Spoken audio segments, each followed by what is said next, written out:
ही तो पाठशाला, मस्ती की पाठशाला।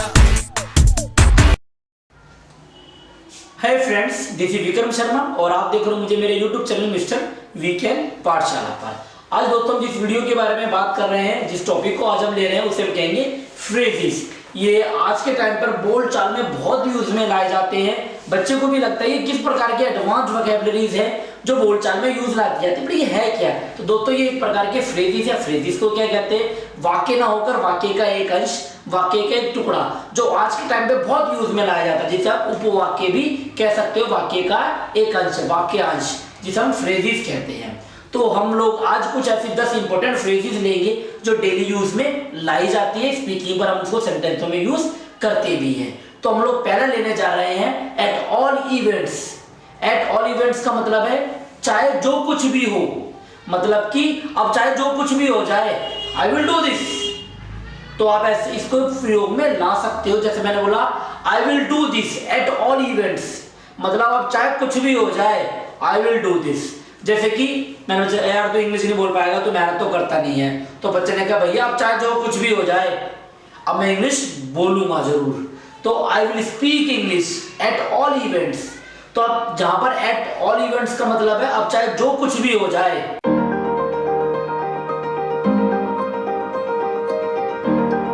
मैं इसको करके दिखाऊंगा, मैं इसको कर लूंगा, आप ऐसे सेंटेंस बना सकते हो। बट एट ऑल इवेंट्स का अपने आप में मीनिंग क्या है? चाहे जो कुछ भी हो जाए। ठीक है दोस्तों, अब हम चलते हैं अपने अगले फ्रेज की तरफ। ठीक है दोस्तों, हम चलते हैं अपनी अगले फ्रेज की तरफ कि हमारा अगला फ्रेज क्या बनेगा। अगला फ्रेज है as a rule. As a rule का मतलब है सदा। अब इसका प्रयोग कैसे करेंगे? जैसे मान लो कोई चीज रेगुलर हमारी होती आ रही है और मैं किसी को समझा रहा हूं, जैसे मैंने as a rule every Monday we have to learn grammar, so then today we will start our grammar। तो then ये as a rule मतलब कि सदा जैसा होता आ रहा है, जैसा चलता आ रहा है, तो ऐसे में आप क्या बोल सकते हैं? सदा। सदा के लिए आप इंग्लिश में बोल सकते हो as a rule। as a rule जैसे हमारे इंस्टीट्यूट का एक नियम है, as a rule girl will play first, तो लड़कियां पहले खेलेंगी as a rule, तो हम ऐसे बोल सकते हैं। अब हमारी नेक्स्ट फ्रेज है at the points of. At the points of का मतलब है करीब। जैसे कि मैं बोला I was at the points of winning, मतलब मैं बिल्कुल जीत के करीब था। I was at the points of winning. जैसे मैंने बोला he was at the points of laughing, तो बिल्कुल हंसी के करीब था। जैसे मैंने बोला I was at the point of doing job, तो मैं बिल्कुल जॉब करने के करीब था। तो यहाँ पर एट द पॉइंट्स ऑफ मतलब किसी भी चीज के करीब हो जब आप, तो एट द पॉइंट्स ऑफ बोल सकते हो आप। एक फ्रेज है हमारा जिसका मीनिंग है करीब। अब हम चलते हैं अपने अगले फ्रेज की तरफ। अब हमारी अगली फ्रेज है रैंडम। यहाँ पर रैंडम का मतलब एट रैंडम। यहाँ पर एट रैंडम का मतलब है बिना लक्ष्य के। जैसे कि कोई बच्चा है, पढ़ता लिखता नहीं है, घूमता रहता सारा दिन, मजे कर सकते हैं, ही इज एट रैंडम, ये बिना लक्ष्य का व्यक्ति है। He is not doing anything, he has no any aim, तो ऐसे व्यक्ति को, और ऐसे में आप एक फ्रेज का यूज कर सकते हैं at random. He is at random, बिना लक्ष्य का व्यक्ति। यू आर एट रैंडम, बिना लक्ष्य के व्यक्ति हो तुम, तो मींस एट रैंडम मतलब बिना लक्ष्य के। ठीक है, अब हम चलते हैं अगली फ्रेज। हमारी अगली फ्रेज है अ लेम एक्सक्यूज। अ लेम एक्सक्यूज मतलब असंतोषजनक बहाना, मतलब किसी ने आपको एक ऐसा बहाना दिया जो आपको हजम नहीं हुआ। जैसे मुझे कई बार बच्चा कहता है कि सर मैं ना कल आ नहीं पाया, मैं क्या हुआ सर, मेरे को ना ये दिक्कत थी, वो दिक्कत थी, मेरे तो हजम नहीं हो रहा। तो जब कई बार आपको कोई बहाना ऐसा लगे कि जो हजम ना हो, तो आप बोल सकते हो it is lame excuse, it is a lame excuse, या फिर इट वाज लेम एक्सक्यूज, आप ऐसे यूज कर सकते हो। जैसे कि a guy he has given me reason that he will not come today.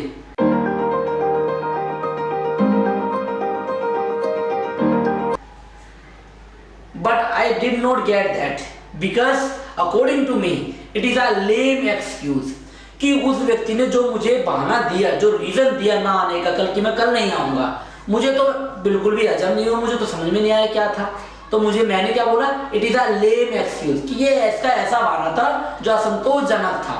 तो जब आपको बहाना ऐसा लगे, जब आपको हजम ना हो, तो बोल सकते हो अ लेम एक्सक्यूज। चलते अपनी अगली फ्रेज की तरफ। हमारी अगली फ्रेज है a man of straw. A man of straw का मतलब है ऐसा व्यक्ति जो कि जिसका खुद का कोई मत नहीं है, जिसकी खुद की कोई वैल्यू नहीं है, ऐसे व्यक्ति को बोल सकते हैं अ मैन ऑफ स्ट्रॉ। मतलब वो जो पीने वाला स्ट्रॉ होता है ना, कभी इधर पे कर रहा है सर, तो खुद की कोई वैल्यू नहीं, फूंक मारो उड़ जाए, मतलब जिसका खुद का कोई मत नहीं है, खुद की कोई वैल्यू नहीं है, ऐसे व्यक्ति को बोल सकते हैं he is a man of straw, कि ये ऐसा व्यक्ति है जिसकी खुद की कोई वैल्यू, जिसका खुद का कोई मत नहीं है, कभी इधर कह देता है तो कभी इधर हो जाता है, कभी इधर हो जाता है तो कभी इधर हो जाता है। तो मतलब उसका खुद का कोई अपना मत नहीं है। मैंने कोई टॉपिक दिया क्या, भाई बताओ भाई तुम्हारा क्या डिसीजन है, तो उसका खुद का कोई व्यू नहीं है, कोई मत ही नहीं है कि भाई मैं इस तरफ हूं या उस तरफ हूं। तो ऐसे व्यक्ति बोल सकते हैं he is a man of straw. ठीक है, अब हम चलते हैं अपने अगली, हमारी अगली फ्रेज आती है अ जेल बर्ड। अ जेल बर्ड का वैसे मीनिंग होता है कुख्यात अपराधी, मतलब खूंखार अपराधी, एक ऐसा अपराधी हर बार जो जेल ही आता जाता रहता है और जेल में ही रहता है, तो जेल का परिंदा है, जेल का पाशिंदा है। तो ऐसे व्यक्ति को बोल सकते हैं कुख्यात अपराधी। You are a jailbird. Jailbird मतलब जेल में रहने वाला पक्षी, जेल बर्ड है ये एक ऐसा कुख्यात अपराधी है। तो ऐसे व्यक्ति को आप बोल सकते हो जो कुख्यात अपराधी हो, जो खूब सारे खून मार रही है, ऐसी चीजें कर रखी हो, जो बहुत बड़ा अपराधी हो, तो कुख्यात अपराधी को क्या बोल सकते हैं, अ जेल बर्ड। ठीक है, अब चलते हैं अपनी अगली फ्रेज। हमारी अगली फ्रेज है एट हैंड। एट हैंड का मतलब है नजदीक। तो नजदीक का मतलब है दोस्तों एट हैंड। एट हैंड मतलब नजदीक, जैसे कि he was sitting at hand to me, वह मेरे नजदीक बैठा हुआ था। और एक और एग्जांपल ले लेते, जैसे कि मैंने बोला कि he was going at hand to me, वह मेरे नजदीक से जा रहा था। I was at hand to win, मैं बिल्कुल जीत के नजदीक था। तो हम ऐसे में यूज कर सकते हैं एट हैंड का। एट हैंड मतलब बिल्कुल पास, आपके हाथ के पास ही था, बिल्कुल बिल्कुल नजदीक ही था। तो ऐसे में आप एक फ्रेज यूज कर सकते हो एट हैंड। अब हम चलते हैं अपनी अगली फ्रेज की तरफ। अब हम अपनी अगली फ्रेज पर चलते हैं। हमारी अगली फ्रेज है अ प्रोमिसिंग यूथ। अ प्रोमिसिंग यूथ। अ प्रोमिसिंग यूथ का मतलब है होनहार नवयुवक, मतलब एक नौजवान व्यक्ति जो होनहार है, इंटेलिजेंट है। आप ऐसे व्यक्ति को आप इंग्लिश में एक अच्छा वर्ड दे सकते हो, अपने आप को भी एक अच्छा वर्ड दे सकते हो। आप एक होनहार नवयुवक हो तो आप ऐसे में बोल सकते हो I am a promising youth.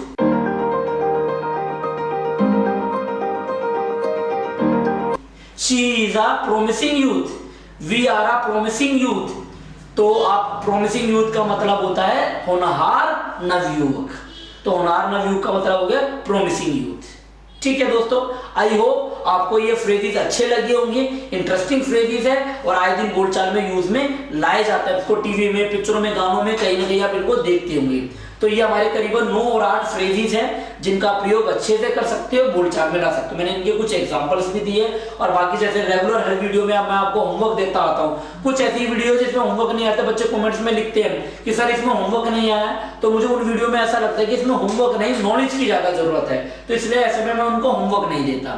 और जो मुझे लगता है कि नहीं ये वीडियो में होमवर्क भी साथ साथ जरूरी होना चाहिए, तो ही होमवर्क दिया जाता है। बाकी मुझे अच्छा लगा आप इस बात के लिए हो कि आप फटाफट जैसे होमवर्क नहीं मिलता कमेंट्स में बोलते हो सर होमवर्क नहीं मिला, इसका मतलब है कि आप वीडियो को देखते हो, नोट्स बनाते हो, इवन होमवर्क भी करते हो। थैंक यू इस प्यार और सपोर्ट के लिए। अब फिर मिलेंगे एक नई वीडियो के साथ, तब तक के लिए take care, goodbye, thank you.